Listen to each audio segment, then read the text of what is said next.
What's up guys, this is Zach from Angler's Escape, and today I want to show you my rod holders on my boat. And I have about 3 different sets or 4 different rod holders here, and I've tried a lot of different ones out over the years, and I've come to a few conclusions and a few preferences that I thought I'd share with you guys. And so the first rod holders I got were actually these ones back here. These are the ones I've had the longest, probably close to 2-3 years now. Had no problem with them, and basically these are Cabelas, and what's really nice about them is this swivels right here and keeps it so your pole has no possible way of flying off the boat when you get a fish. It's really sturdy, really strong plastic. It's not cheap plastic like a lot of the others. Also, once you put it in, you can loosen this up and change whatever angle you want on the rod holder, which is really nice. So these are really sturdy, never have to worry about my poles. Just screw this down and tighten it the angle you want, and that's always a big plus. Then I want to show you some other ones, some cheaper ones that I got, which ended up not working out that well. These are kind of like a cheap version of the others. The others were probably about 25 each or 50 for the pair from Cabela's. These are some from Bass Pro that I got for like 15 for the pair, really cheap, but as you can see, the plastic is very, very thin. I've only had these like a year. All this lining is wearing out, and even this little clasp, which the other one still has on, is broken off.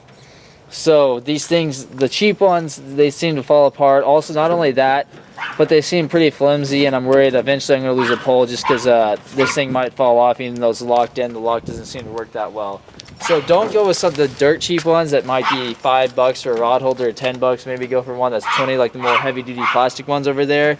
I would like to show you how I put these rod holders in, and basically the best way to do it is you want one that actually screws into your Jon Boat. It's fine to drill through the aluminum as long as it's up high enough in the boat where the water level isn't going to get to.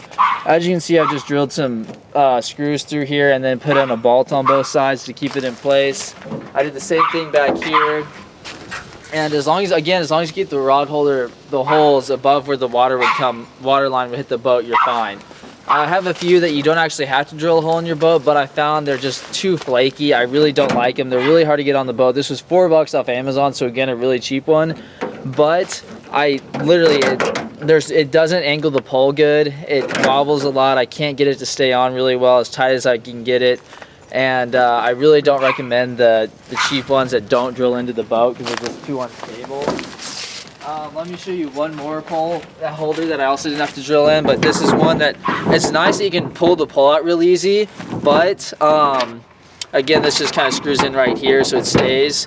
But I don't like the angle as much, and also again, it feels a little bit flaky. It's hard, and also it's really hard to mount on your boat unless you build like an extra little thing to get this specifically for this rod holder that was $10 in there. It's a lot easier for Jon Boats just to get something like this that screws in. It's really sturdy, but then instead of getting the cheap plastic ones, you get the heavy duty plastic ones back there, maybe 20 bucks a piece.